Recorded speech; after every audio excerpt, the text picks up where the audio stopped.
এবার যাদবপুরে পুলিশ আউটপোস্টের দাবি জানালো তৃণমূলের সরকারি কর্মচারী সংগঠন। তাদের তরফ থেকে দাবি করা হচ্ছে যে বিশ্ববিদ্যালয়ে যেসব ঘটনা গত কয়েকদিনে ঘটে গেছে, যেখানে অফিস ভাঙচুর করা হয়েছে, জিনিসপত্র পুড়িয়ে দেওয়া হয়েছে, নিরাপত্তার জন্য পুলিশ আউটপোস্ট প্রয়োজন রয়েছে এবং কর্তৃপক্ষের কাছে অফিস সারিয়ে দেওয়ার দাবিতে ইতিমধ্যেই সেই সংগঠন চিঠিও দিয়েছে বলে জানা গিয়েছে। যাদবপুরে পুলিশ আউটপোস্টের এবার দাবি করলো তৃণমূলের কর্মচারী সংগঠন। বিশ্ববিদ্যালয়ের অফিস ভাঙচুর করা হয়েছে, পুড়িয়ে দেওয়া হয়েছে জিনিসপত্র, আর সেজন্য নিরাপত্তার দাবি আর পুলিশ আউটপোস্টের তৈরির দাবি জানাচ্ছেন তৃণমূলের কর্মচারী সংগঠনের সদস্যরা। কর্তৃপক্ষের কাছে অফিস সারানোর দাবিতে চিঠি সংগঠনের। কি দাবি শুনুন।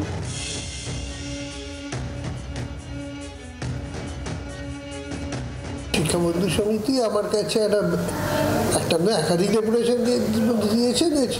তাতে ওরা বলেছেন যে পুলিশ আউটপোস্ট তাদের নিরাপত্তার খাতিরে স্বার্থে তারা ইমিডিয়েটলি চাইছেন।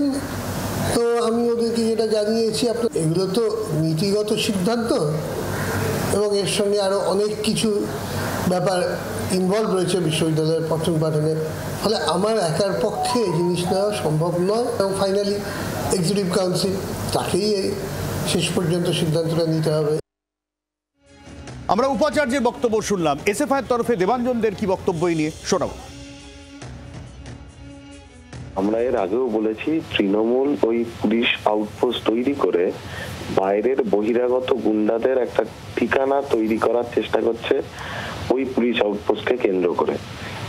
এখন পুলিশ আউটপোস্ট ভেতরে হলে সেখানে কটা পুলিশ থাকবে আর কটা হচ্ছে যে সিভিক বসিয়ে দেবে, 4-5টা বাইরে তৃণমূলের গুন্ডাকে ইউনিফর্ম পরিয়ে, তার কোনো নিশ্চয়তা নেই।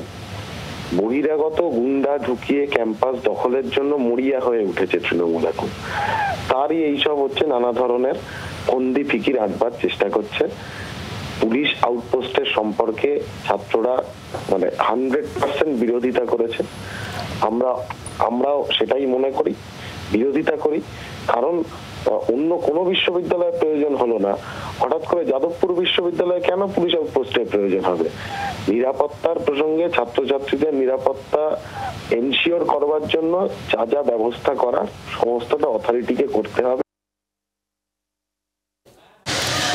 তরফে ইতিমধ্যেই যে আবেদন জানানো হয়েছে আউটপোস্টের ব্যাপারে, কার্যত সেই একই কিন্তু প্রস্তাব দেয়া হলো বিশ্ববিদ্যালয় কর্মচারী ইউনিয়নের পক্ষ থেকে। এখন দেখার বিশ্ববিদ্যালয় কর্তৃপক্ষ এই নিয়ে কি সিদ্ধান্ত নেয়। যদিও বিশ্ববিদ্যালয় কর্তৃপক্ষ তারা বলেছেন যে এক্সিকিউটিভ কাউন্সিলের মিটিং ডাকবেন, কিন্তু সেই মিটিং কবে ডাকবেন তারা, কতদিনে সেই মিটিংয়ে সিদ্ধান্ত হবে বিশ্ববিদ্যালয়ের নিরাপত্তা নিয়ে, আখেরে বিশ্ববিদ্যালয় ঠিক কি চাইছে। জি 24 ঘন্টার জন্য ক্যামেরায় কমলের সঙ্গে চৌষি, কলকাতা। বাংলার আওয়াজ, বাঙালির আবেগ, জি 24 ঘন্টা।